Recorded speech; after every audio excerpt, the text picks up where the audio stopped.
Unit 8, Section 2, labor law reforms. There are many ways that laws dealing with labor were changed during the Progressive era, but today we're going to talk about a reason why these changes began to occur, and that was a terrible accident that occurred at the Triangle Shirtwaist Coat Factory. Here's a picture showing the workers inside the sweatshop, and definitely, before the fire. The owners of the sweatshop were upset with the workers, mostly female, inside the workshop because while sewing, they depended on a high level of humidity inside the workshop to keep the string from breaking. The ladies oftentimes would get overheated working in there, and they would open up the windows, and they were told by their supervisors to stop opening the windows. Well, they didn't. So the supervisors nailed the windows shut. And when the supervisors took a break, they would go outside and lock the door from the outside to keep the women from opening up the door. And what happened is a fire broke out inside and killed all of the women and some men that were working inside the factory. Here's a picture showing the inside of the building burned.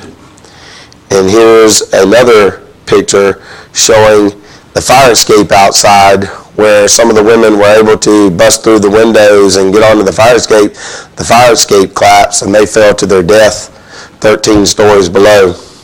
There was such a public outrage against the company for allowing these women to die wrongly that this is going to bring a lot of sympathy towards the labor movement, and it's going to put a lot of pressure on the government to pass labor laws.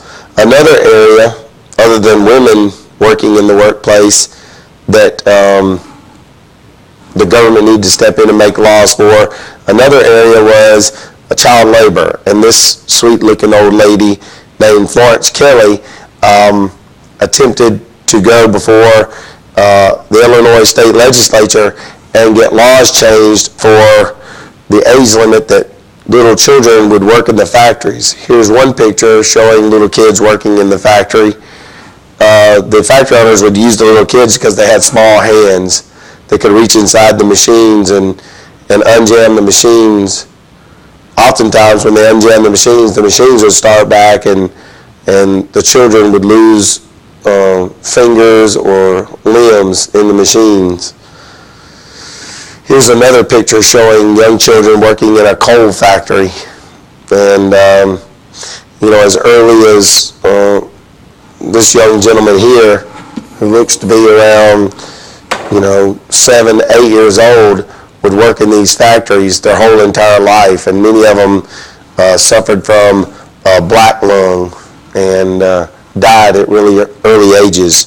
And so there were a lot of attempts to reform labor to get those children out of the factories. This concludes Unit 8, Section 2, Labor Law Reform.